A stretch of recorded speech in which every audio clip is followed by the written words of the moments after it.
የትጥቅ ትግል በዓለም አቀፍ ደረጃ በፖለቲካዊ ኢኮኖሚያዊና ጂኦፖለቲካዊ ፍላጎቶች ላይ በተመሰረተ አለመግባባት የሚከሰትና በዜጎች ደህንነት ብሎም የዓለም ሰላም ላይ ትልቅ ስጋት የሚፈጥር ነው። በሀገራት ታሪክ የዜጎች ፍላጎትና መብት ማስከበርን ምክንያት በማድረግ በቡድኖች፣ በፖለቲካ ፓርቲዎች እንዲሁም በአማጽያን በኩል የትጥቅ ትግሎች እንደሚደረጉ በየጊዜው የሚወጡ ዘገቦች ይጠቁማሉ። የተለያዩ ዓላማን አንግበው ወደ ጫካ በገቡ አካላትና በመንግስት መካከል የሚፈጠሩ ግጭቶችን በሰላማዊ መንገድ ለመፍታት ጥረቶች የሚደረጉ ሲሆን በአደራዳሪ አካላት፣ ተቋማት እንዲሁም በራሳቸው በሁለቱም ወገኖች ስምምነት ተደርጎ ችግሩን መፍታት የተለመደ አካሄድ ነው። ስምምነቶቹ ዜጎቹን ከማህበራዊ ቀውስ፣ ከኢኮኖሚያዊ እርመት እንዲሁም ከአካል ጉዳት ብሎም ከሞት በመታደግ ዘላቂ ሰላም እንዲሰፍን የሚያደርግ ነው።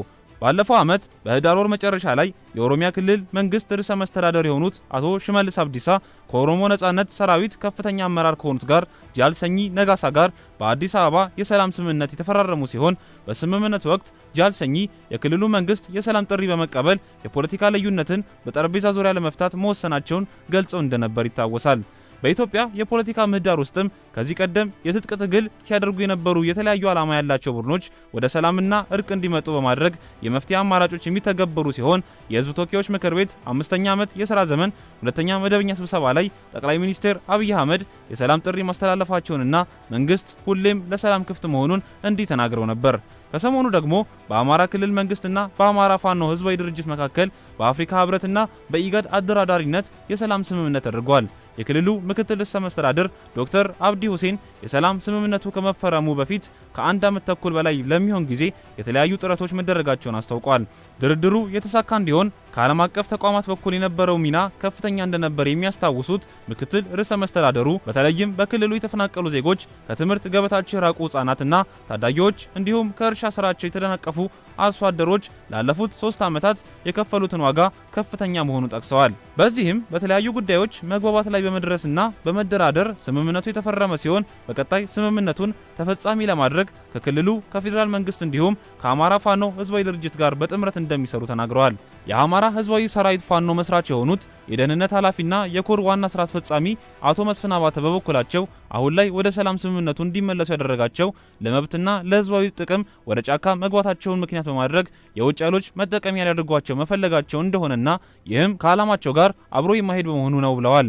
የሀገር ሉዓላዊነትን የሚገዳደረውን የውጭውን የጥፋት ኃይል ሴራ ከፌዴራል መንግስት ጋር በጋራ በመሆን የሀገሪቱን ሰላም ለማስጠበቅ በማለም እንደሆነ የሚናገሩት ኃላፊው ለክልሉ ነዋሪዎች የኢኮኖሚ መረጋጋት እንዲሁም ለሰላምና ጸጥታ መስፈን የተሻለው አማራጭ ከጦርነት ይልቅ በሰላማዊ መንገዶች በጋራ መስራትና በልዩነቶች ላይ መወያየት መሆኑን በማመን ነው ብለዋል። የሰላም ስምምነቱ ፈራሚና የአማራ ህዝባዊ ድርጅት ተወካይ ካፒቴን ማስረሻ ሰጤ የተደረገው የሰላም ስምምነት ክልሉና ህዝቡ ከዚህ በላይ ጦርነትና ግጭት መቋቋም ስለማይችልና ከጥፋት የሚተርፈው ቀውስ መሆኑን አሁን ላይ ትኩረት ተሰጥቶበት በሳል የፖለቲካ ስራዎችን በመስራት የጋራ እድገትና ሀገራዊ አጀንዳዎችን ማስቀጠል እንደሚገባም ተናግረዋል። የክልሉ የኢኮኖሚያዊ ሁኔታ፣ የሰላም እጦት፣ የተፈናቃዮች ሁኔታ እንዲሁም ተማሪዎች እስካሁን ያባከኑት ጊዜ ከዚህ በላይ እንዳይቀጥል የተነጋገሩበት ሲሆን በሰላማዊ መንገድ የተደራደሩባቸው ጉዳዮችን ወደ ተፈጻሚነት እንዲለወጡና በክልሉ ዘላቂ ሰላም እንዲሰፍን አብረው እንደሚሰሩ ገልጸዋል።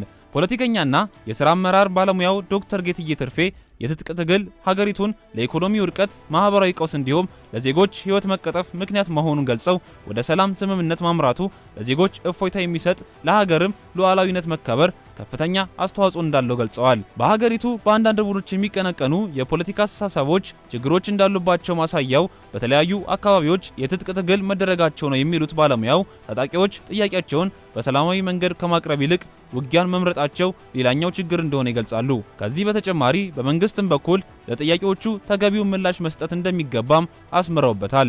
የሰላም ስምምነት ማድረግ ብቻ ሳይሆን ድርድሮችና የሰላም ስምምነቱ በፍጥነት ተፈጻሚ ሊደረጉ እንደሚገባ የሚገልጹት ዶክተር ጌትዬ ትርፌ ይህም ለሀገሪቱ ዘላቂ ሰላምን ለማምጣትና ሀገሪቷ ለሰላም መረጋጋት እንዲሁም ለልማት ስራዎች ምቹ ማድረግ ትኩረት ሊሰጠው ይገባል ብለዋል። ፖለቲካ ምህዳሩ አካታች፣ ግልጽ እንዲሁም ከሴራ የጸዳ መደረጉ ውስጣዊ ችግሮችን መቅረፍ ብቻም ሳይሆን ተግባራዊነቱን ያሳካዋል ሲሉም አክለዋል። የዓለም አቀፍ ግንኙነትና የዲፕሎማሲ ባለሙያው አቶ ጥላውን ሊበን በበኩላቸው መሰል ስምምነቶች የሀገርን ሉዓላዊነት ለማስከበር በመተባበር የውጭ ግንኙነቱን ሰላማዊና ጫና ፈጣሪ እንዲሆን ያስችላሉ ብለዋል። ውስጣዊ የፖለቲካ ምህዳሩ ሰላማዊና ጠንካራ መሆን ለዓለም አቀፍ ግንኙነት መሰረት የሚጥል ነው የሚሉት ባለሙያው በኢትዮጵያ በተለያዩ ቦታዎች ወደ ትጥቅ ትግል የገቡ ቡድኖች ወደ ሰላም አማራጭ መምጣት ሊሰራበት ይገባል ብለዋል። የተጀመሩ ስራዎችንም ተጠናክረው መቀጠል እንደሚገባቸው አብራርተዋል። የሰላም ስምምነቱ የኢትዮጵያን ሰላም ለማይፈልጉና የሀገሪቷን ውስጣዊ ችግሮች በመጠቀም የሚያሴሩትን ሴራ የሚያከሽፍ መሆኑን የሚናገሩት ባለሙያው